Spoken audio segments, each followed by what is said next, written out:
welcoming my sister and Adele, and thank you for being here this morning. So, I want to talk about two things. Diving deep into the good and really recognizing God can. And Reverend Michael, did you ever get my PowerPoint? Mm-hmm. Okay. So, in a moment, you'll see a PowerPoint. But in the meantime, I want to share with you how I got to where I got to on this title. So, what happened was, my boyfriend, I convinced my boyfriend to take my fiance. Thank you, Stephanie. I convinced my fiance, Mike, to take me on a weekend holiday. Every now and then I get cabin fever, and it seems to happen every 3 to 4 months. And when I get that cabin fever, I want to go somewhere. And before I met him, I usually went off to some small town and did a little retreat in a hotel and hung out in the city and read and just chilled. Since him, now he takes me, which means I kind of share my Zen space. So he took me off to Port Townsend, and the draw for him in going there, besides the fact that I'll be a happier camper if he did, which means he'd be a happier camper. But the draw for him was, they said, oh, you can stop in the bookstores and sell your book. He just published this book of his photographs. And I said, you can check Port Townsend to see if anyone would like to sell your book. And he says, oh, that's a good idea. Okay, we'll go to Port Townsend. So we get there, and if you can get the first slide. So I picked out this hotel. I picked out several, and he picked out one of the hotels I picked out in Port Townsend. And we're looking for it, and he says, oh, that's it over there. And I said, but that's blue. I could swear our hotel was red. And he says, no, it was blue. And I was like, okay, it was blue, but I thought it was red. We get there, it is not a hotel. It looks like the hotel, but it's blue. There does not appear to be a hotel space that they're selling and that the people are rooming in. We go a little further down the town and we find the Red Hotel. Now, it was nice over where we left, but after we got off the ferry in Port Townsend, it was about 40 degrees, 35 with the wind chill, and there was a wind chill factor. So we were being blown, and it was cold, and we finally we walked around, and on the second walk around, we found a note that said, I'll be back in 10 minutes. So we figured that was the lobby. Looking in the window, it looked like a store. It had Indian artifacts and paintings and what have you, Native American. And there was nobody there, but there was a desk in the back of the room, a counter, actually. So we said, okay, this must be the lobby. So we're thinking, oh, she'll be back in 10 minutes, or he. Why would they leave right at check-in time? Diving deep into the good, we're standing in the wind, we're freezing, we've schlepped our luggage all the way up there, and schlepping it back to the truck and then schlepping it back to the door was not appealing, so we decided we'd wait. She comes and she says, oh, I had to take the dog out. And we're thinking, couldn't we have taken the dog out a little earlier? It gets better. So she can't find our reservation, but Mike has a copy of it. Then she says, oh yes, it's a queen size room. And Mike says, no, it's a king size bed in the room. Mike has a copy of it. Finally, we get that all straight. And then she says, oh, just take the stairs up the door, out of the door there. The stairs, there were 56 stairs. That doesn't sound like very much unless you're schlepping luggage and a cooler and camera equipment. And I'm thinking, this is not good. Nope, don't say that, Pamela. You're a science of mind practitioner. You say, this is good, no matter what it looks like. And I'm thinking, no, it's not. But okay. I thought, well, I'm getting my steps in, literally. So we had to kind of stop and look around at every floor that we walked past, every little landing. Finally got to the top. We're leaning against the wall. Okay, that was interesting. We get to our room. The key doesn't work. I'm thinking, oh, this is not good. No, I said, no, we're not going there. We're not going there. So I said, why don't we just call down and tell her and have her bring up another one. Now, she already told us they only had one key because the other guests walked off with the second key. But you know they always have a master lock key. So we called down. We didn't call down. Michael walked down. I'm like, I'm not doing that. You want to walk down, you can. So he walked down. Meanwhile, I went around and I checked all the doors. I don't know why I did that. But something said, some little voice said, check the doors. So I checked the doors to see if they all worked like ours did. And every one of them, the bottom lock turned, but the top lock didn't. So the door handle changed. You could have opened the door, but there was a top lock on all of them. Oh, except one. There was a suite that was wide open. And I said, thank you, universe, because I wanted somewhere to sit while all of this went on. I took my little self right in there in that suite and sat down on a comfortable chair and waited for the drama to end. They came back up. The key she had was for the bottom lock, which we had, which didn't work, of course, because the top lock was locked. So she was like, well, they're not supposed to lock the top lock. Again, I'm thinking, oh, this isn't good. Well, yes, it is. It's just fine. You've got a comfortable chair to sit in. It's nice and warm. They'll either give you another room, they'll get the door open, or there are several other hotels in this city we can go to that have openings. So I just relaxed in the chair. Mike, however, was getting a little frustrated. They went back down the stairs, and I did say, why don't you just give us another room? She says, I can't do that, I'm not the manager. Well, where's the manager? I don't know, I have to go find her. I thought, okay, that's not good. Nope, it's okay, it's all good. We are going to get through this because I got backup.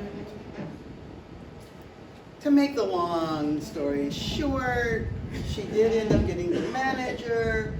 She squirted some oil in the top lock and was able to unlock it. And just as we were saying, okay, no, really, we're leaving now, she opened the door. And it was this lovely room. And I said, see, there was no need to get all upset. So here's what I learned from that. There's no need to get all upset. Just wait and see how it can be fixed. I don't know how it can be fixed. Well, I had several ideas, but they weren't taking us up on it. Like the suite I was sitting in, I'm like, we can have this room. There's nobody in here. It's like, no. So I don't know, but Spirit does. And from then on, we referred to anything that went a little wonky as room 21. That'll probably go with us for the rest of our days. Room 21. And as I said, I love the room. It was a beautiful hotel. It had high ceilings and dark wood and a king-size bed, so lots of room and so on and so on. So it was good to stay there. But a lot of times, we want to hold on to control. Like we actually could have just called the front desk. Mike didn't have to go back down and come back up and go back down with her to find the manager. And we could have left it in her hands and sat in the suite, had a cup of coffee or something. So a lot of times we want to hold on to things. We don't want to let go and let God, let the power in the universe. We're looking at, oh my goodness, this is not working. Oh my goodness, there's a crack in the china. Oh my goodness, blah, blah, blah. And sometimes we don't even know what's happened. We just make the story up. We just decide the worst is going to happen. On that trip, in the back of my mind, I was wrestling with a work issue. And I had a meeting to resolve or approach or something that issue on Monday when I got home from our trip. And it was in the back of my mind, what am I going to say? How am I going to manage it? And what if they say this? Well, then I have to say that. And it's just not going to work. And the last meeting we had it was not a good meeting. As far as I was concerned, it did not go well. Client was not happy, I was not happy.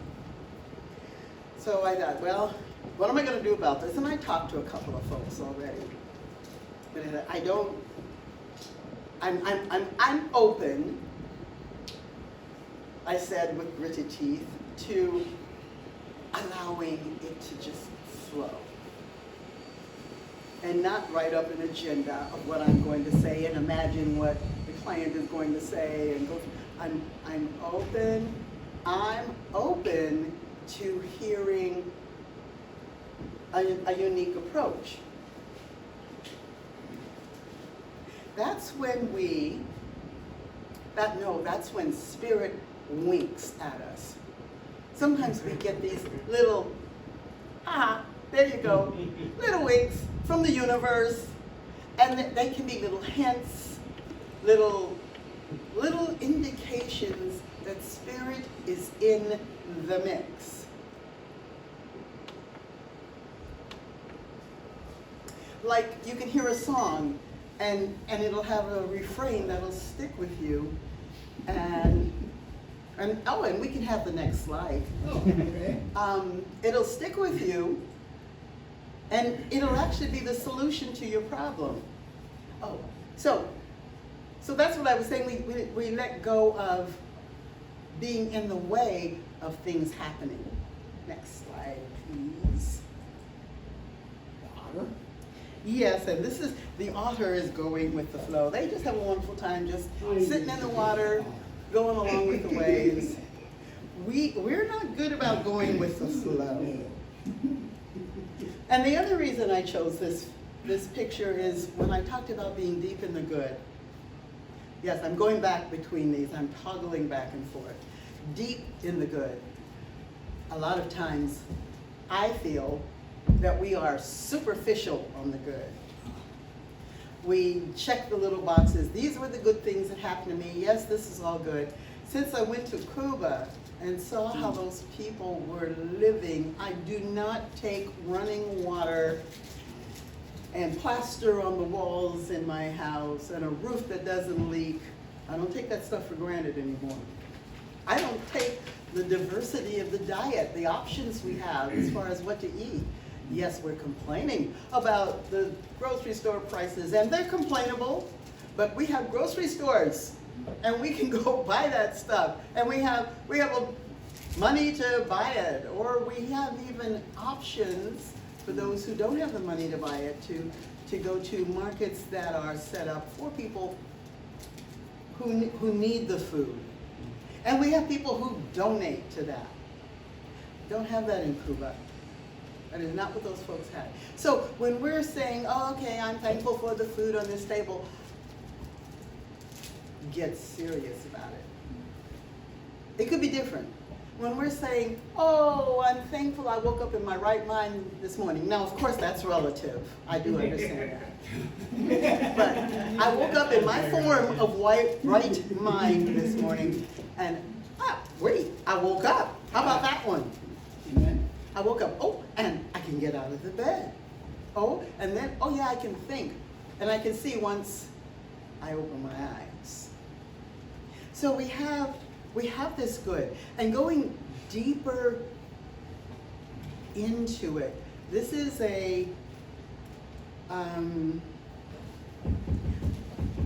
finding it difficult to describe what deeper means, but you mentally, emotionally, spiritually sink into the good, like this otter is on the water. Granted, he's on the surface, but he is totally allowing the water to support him.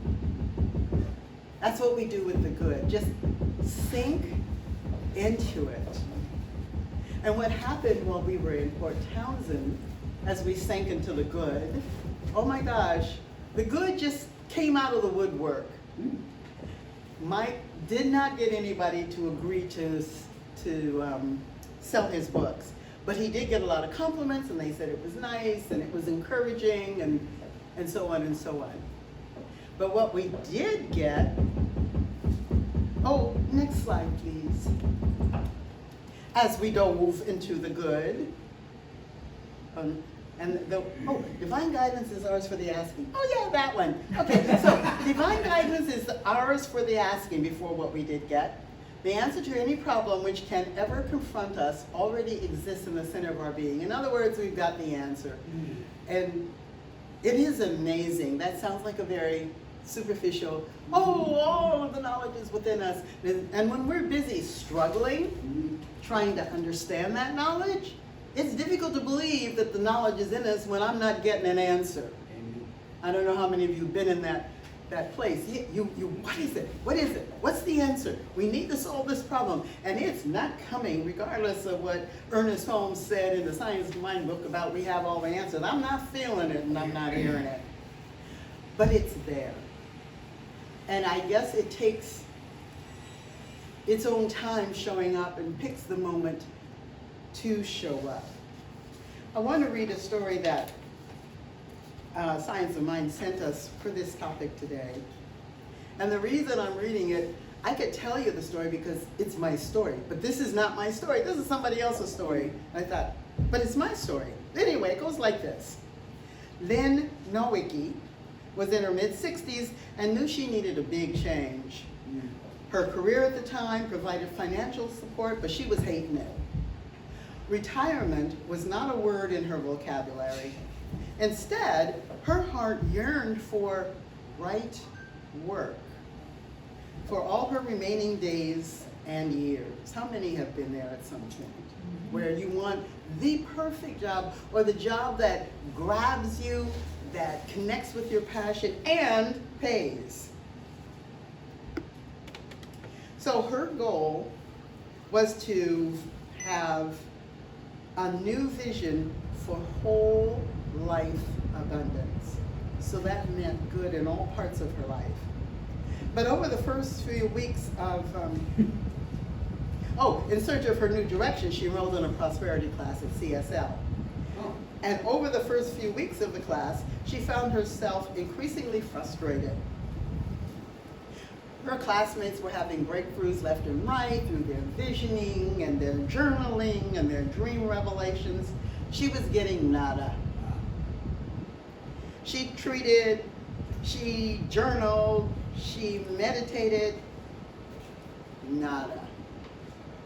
After voicing her distress and envy in a class sharing, she was approached on break by a stranger who dropped into that class.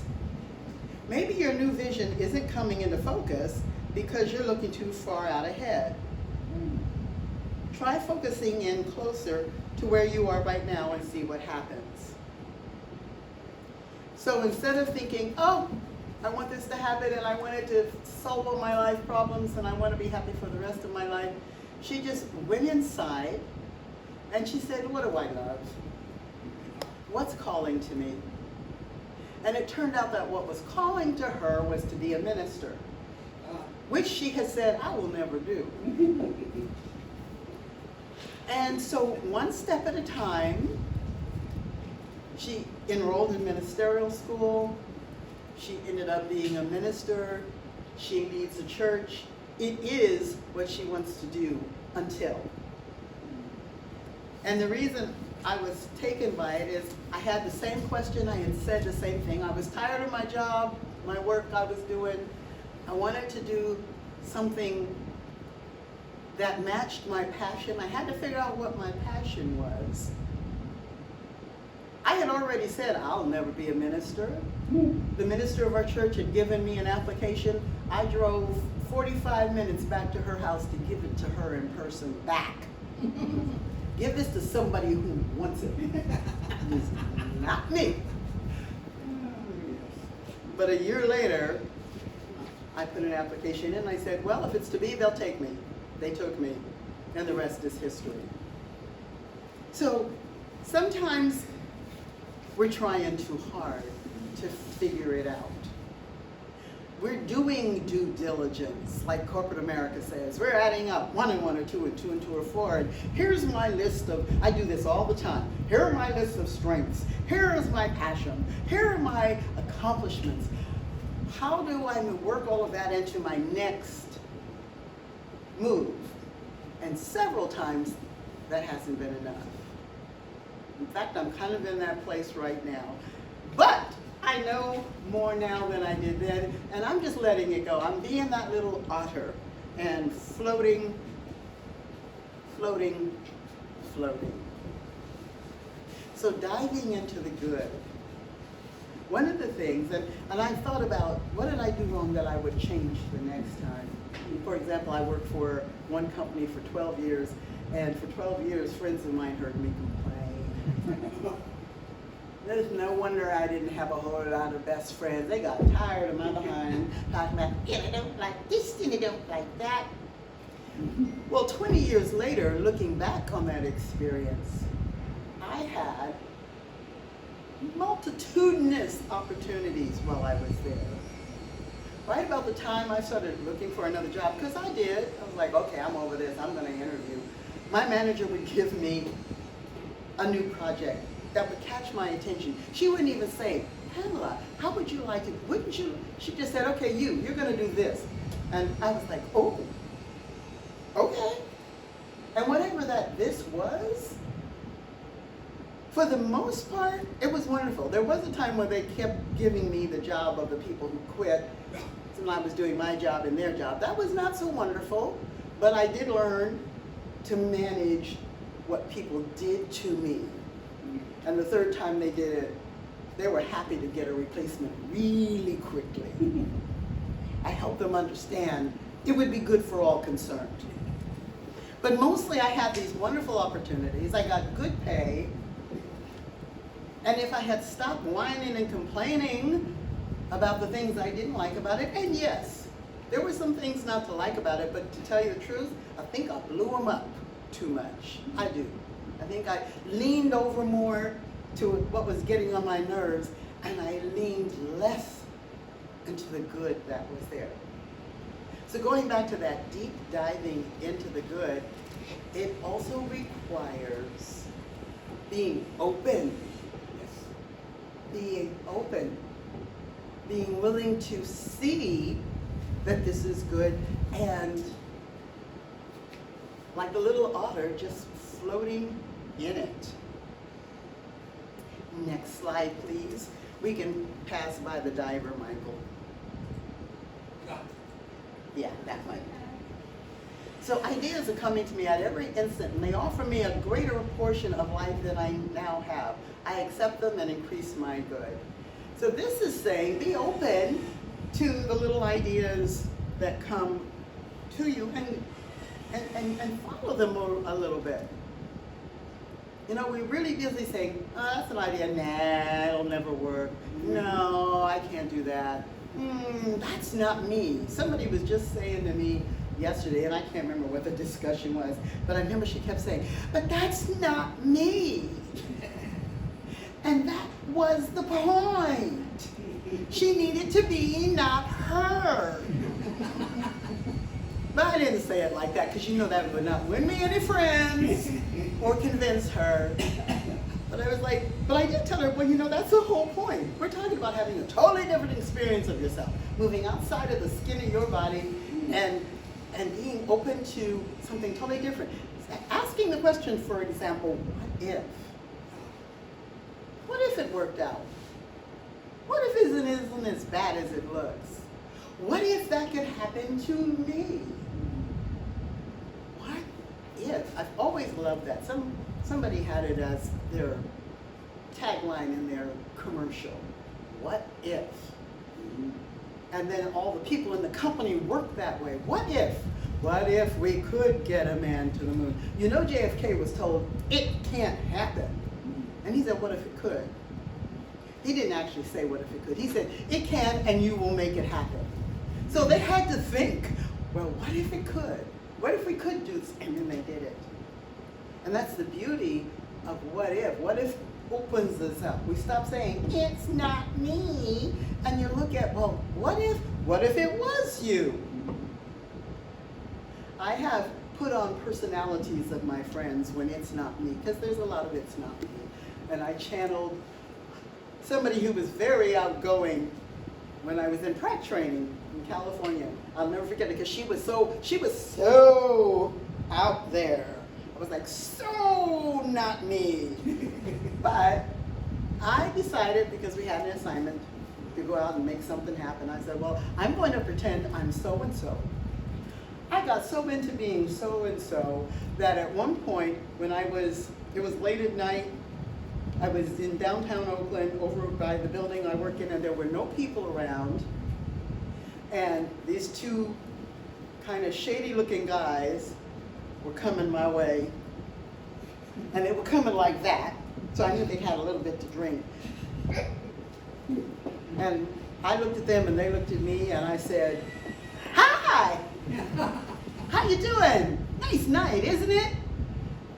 They just kind of looked at me. And I said, okay, Pamela, you've gone a little too far. You need to rein this stuff in a little bit. And you shouldn't be here by yourself in the first place. But I went on my business. So I really gotten out of my me. So I was channeling someone who I thought was very different and whom I admired in her ability to just be out there. So not me doesn't stop us. What if? What if I were this? Or what if it was different? Or what if I could? Beautiful question to ask when we're in the middle of it. Next slide, Maestro. Please. So this here is Milo. We met Milo in Port Townsend, and we were having Milo's an artist, and he has a gallery. Those are his paintings behind him, and one of them he's holding. And he was just ever so artisty looking. He was, he reminded me of the artist I met back in the days when I was a flight attendant and lived in New York, and would go to Greenwich Village and hang out with the artists and the poets and the music and eat in the little niche restaurants. I loved it. I don't know if it's like that now, but it was cool a couple of years ago. Sugar Shack. Anyway, so we were chatting with Milo, and I was asking him questions about his paintings and where his inspiration came, because his paintings were this bad, that big, goes back there on the wall. And we asked him how much they cost, and I was like, okay. Alrighty then. And they cost even more in the gallery. They were pretty expensive. And meanwhile, Milo looks like a typical, what you would imagine an artist to look like. You can't see it, but his little clothes and shoes and stuff, he's an artist. And he was saying, well, we here now, in the course of a conversation. It was very close to be here now, and that's what he meant. I said, oh yeah, Deepak Chopra says, be here now. He says, well, we here now. This is where we are. We right here. And we had, the best conversation. We had so much fun with Milo, we went back the next day. And we were sitting in his gallery, we here and now again, and several friends dropped by. We were there for almost 3 hours. Several people just came in. This Milo, he's there. He opens the gallery whenever he wants to. People came in. I had the greatest New Thought discussions from people who were not in any New Thought in philosophy, but they were speaking my truth. We here and now, and I was that little otter on the water, just being in the now. And again, in the back of my mind, there's Monday coming up, and I was like, I'm not there, I'm here. This is where I am, and this is good. It was so good, even Mike enjoyed it. Mike is a photographer, and he doesn't like abstracts. However, and here's the beauty of it, so Milo was showing him that there are people out there in the world who really like abstracts because they buy his for the price that he sells them, and Mike had no idea an abstract could cost that much. Well, they could, and there he was. We even met his marketing person who took his stuff to galleries and beyond Washington and so on. We had a great time. So, next slide, Maestro. The intuitive mind is a sacred gift, and the rational mind is a faithful servant. We tend to turn it the other way around. We rationalize it. You know we do. 1 and 1 are 2, 2 and 2 are 4. Got to have a plan A, and in some cases a plan B, and you've got to have an agenda, and this is what you got, so you deal with what you got. Whereas in our opening vision, we say, or mission statement, we are a community of good and stuff, playing in a field of infinite potential. We are always, always in a field of infinite potential, whether we see it or not. It's there. If we always had the right answer, we wouldn't be where we are now. And that infinite potential opens the doors to new experience. And so we just have to rest in it. Next slide, Maestro. Going back to the universe winking at you. I'm forever getting winks. This morning I had all kinds of winks. That I had everything I needed right here and now.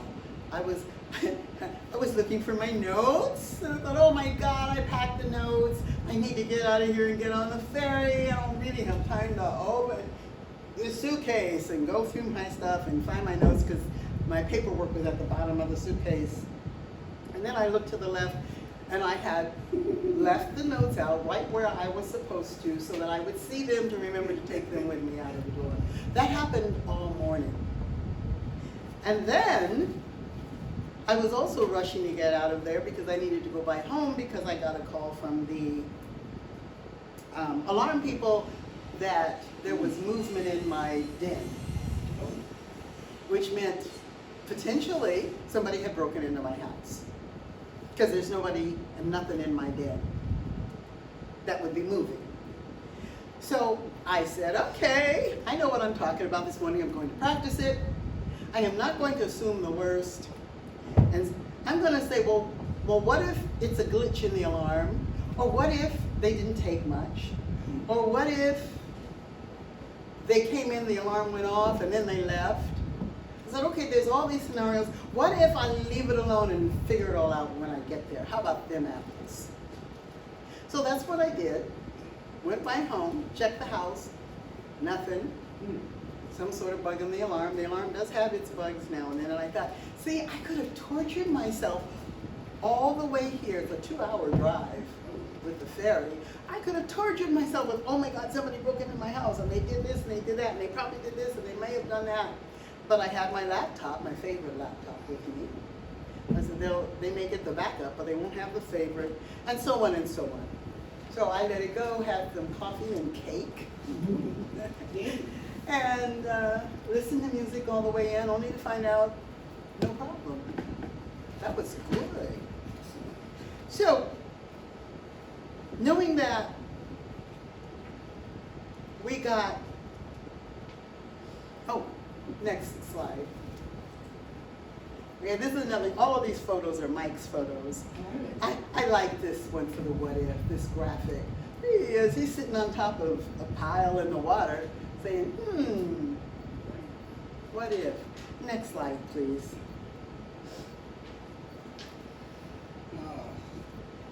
So an affirmation. Divine intelligence lives in me and guides me in each new day. That meeting that I was worried about on Monday after our little adventure into Port Townsend, I didn't write an agenda for it. I said to the universe, I want the highest and best for all concerned. When we got into the meeting, I asked the client how their convention that they had just been to was, and so on and so on. And then I approached the issue. Not me, the person I usually am. I don't like conflict. I don't like to go head on with conflict. That is so not me. But I said, you got to go head on. So I opened it up. I said, our last meeting didn't end so well. You were upset, I was upset. We've had 2 weeks. I thought about it a lot. And here's what I thought. So I put out what I thought. And I said, now what did you think? And she said, and I apologize for being a little crispy with her. I said, I'm apologizing for how I put it out there. Not so much for what I put out, because what I put out, it was true for me, but the way I put it out might have hurt your feelings, and I apologize for that. And she said, thank you for the apology. And then we chatted, and she said she saw it as tough love, and I was like, okay, that's a good way to look at it. And I let her know, I said, I need to be able to speak honestly to you. I can't keep trying to clean this stuff up and say it in a way you're going to understand. I need to be able to tell you straightforward what I see going on. And then what you do with it is what you do with it. But I need to be able to do that. And it's important to me that you be able to hear that. Otherwise, we can't have this relationship. She agreed we could do that. So I would have ruined my weekend worrying about what she was going to do or say. And instead, we had fun with Milo. We went to restaurants. Mike took pictures of birds and stuff. We had a great time, and he got some good pictures, so he was happy. And I was happy, so he was happy. I like that he's happy when I'm happy. So back to wallowing in the good. Last slide, please. This is my favorite commercial. It's an old commercial. Got milk? And I always see it as God. God? We do. We have it. We have this intelligence within us. It's working all the time. We have to get ourselves out of the way of it and allowing it to work and trust that it'll work. And that is a bit of a challenge, to take our hands off the wheel and trust that it's going to be driven. That is a challenge for some of us, those of us who are a little controlling. But for the rest of the world, it's not such a big challenge. But letting go, letting God, remembering that we may not know in the front of our mind, but in the whole of us, we know. And remembering to look for those little winks, the little something that says, how about this? Or, no, you're okay, this is good. Look, you have cake. Look, Michael bought your cake instead of you having to buy it for your birthday. And then, oh, one last thing I didn't mention. You can tell the universe, surprise me. When we went to Port Town, yeah. Some people really don't like surprises because then we're totally out of control. Yeah, well, whatever. Surprise me. When we went to Port Townsend, I had no agenda. I gave Mike the agenda because he needs to have agendas of selling his book. I said, that's what you could do, sweetheart. You can go sell your book. But the real thing was just to be there and see what came up. And so we met Milo, and we not only met Milo, we met other artists, we met store owners, we talked to people in the restaurants. It was all a big surprise. And we were open to, okay, what next surprise is going to come up? And how are we going to handle it? We're going to be open to it, we're going to roll with it, we're going to be like that little otter and float on it and sink deeply into our good. And so it is.